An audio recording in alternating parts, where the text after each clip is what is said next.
हामी चाहिँ मन्दिर दर्शन गरिओरि यो भाइले लास्टै हँसायो है। हो लुगा जाडो भइरहेछ।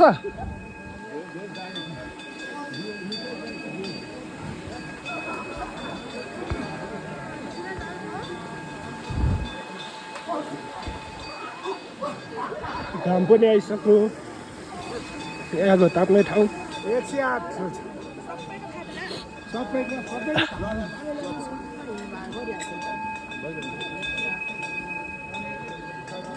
उता नजाउँ जाउँ न। बल्ल बल्ल आएको है। सबै ठाउँ घुमौँ भन्ने चाहिँ चाहना हो।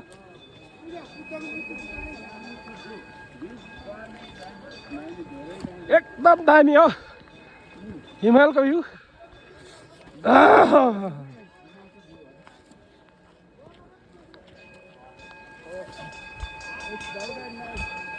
नेपालको चाहिँ प्रकृति मध्ये 10 वटा प्राकृतिक सम्पदा विश्व सम्पदा सूचीमा परेको मध्ये एक चाहिँ यो मुक्तिनाथ मन्दिर हो है। सानोमा हामीले चाहिँ पढेको कुराहरू हाम्रो केरलमा चाहिँ 360 बाट चाहिँ भिडियो बनाउँदैछ।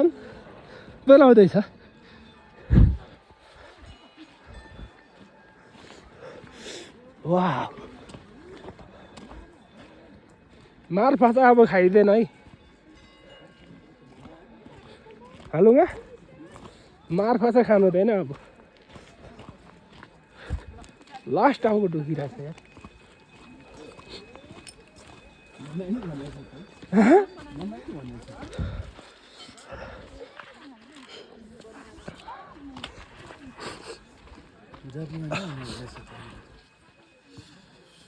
Welcome to pilgrims and tourists in Buddha Garden.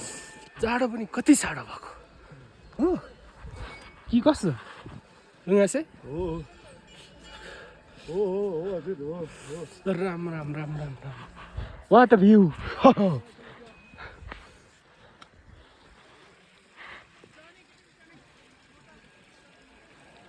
चाँदनी चौक त छैन। घाम चाहिँ यहाँ अहिलेसम्म आएको छैन हौ। 10 बज्न आँट्यो त।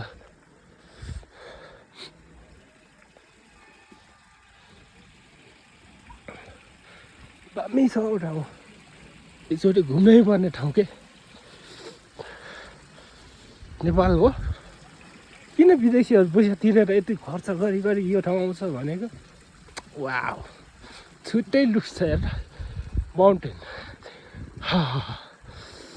अलिकति सास फेर्नु गाह्रो भइरहेछ है। अब फाइनली झर्नुपर्ने हुन्छ। हाम्रो लुगा पर उभिरहेछ। एकदम राम्रो। यो चाहिँ मुक्तिनाथको गाउँ हो। यहाँ होटेलहरू एकदम राम्रो छ। खाना दामी पाउँछ।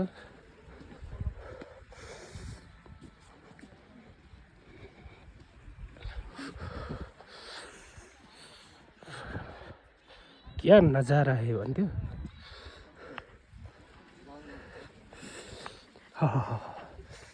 जाडो अब चाहिँ जाडो हुँदैछ। कस्तो चिसो। अब चाहिँ हामी जानुपर्ने हुन्छ।